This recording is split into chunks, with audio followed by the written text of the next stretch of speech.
Chicken inasal, Andy Rice, na sinlaki ng dalawang palad mo. Na manamis na miss ang atake. Na mapapawaw inatal, katatalap. Parang Coco Martin. Yan si paring Nudo, kamukha ni Coco Martin. Yung kuko ni Martin. Parang pinagbiyak na bunga. Quality ka takmol. Samut-sari o uri ng versions ng inasal. Kumbaga may maalat, may maasim-asim.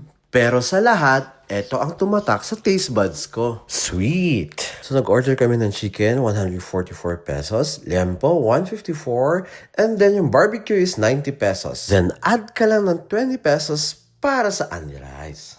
Eto nga pala ang barbecue nila.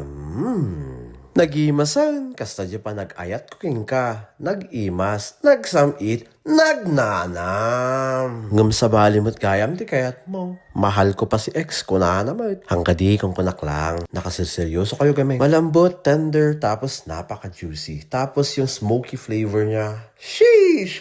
Pasok sa panlasa. Siguradong babalik-balikan ko to. Next ay ang liempo. Natulad ko. Liempo ang lalaki. Sheesh! Dito'y malalasahan mo yung honey na parang ako at si Crush. Ako yung B. And can you be my honey? Sheesh! Tasigop na lang tayo na may init na sabaw. Corny. Dito lang pala yan sa Nanning's Grill sa Trancoville sa dulo. Malapit lang sa Pines Hospital. Ako nga pala ulit si Ray. Hindi gwapo, pero nataraki. Hanggang sa muli, paalam!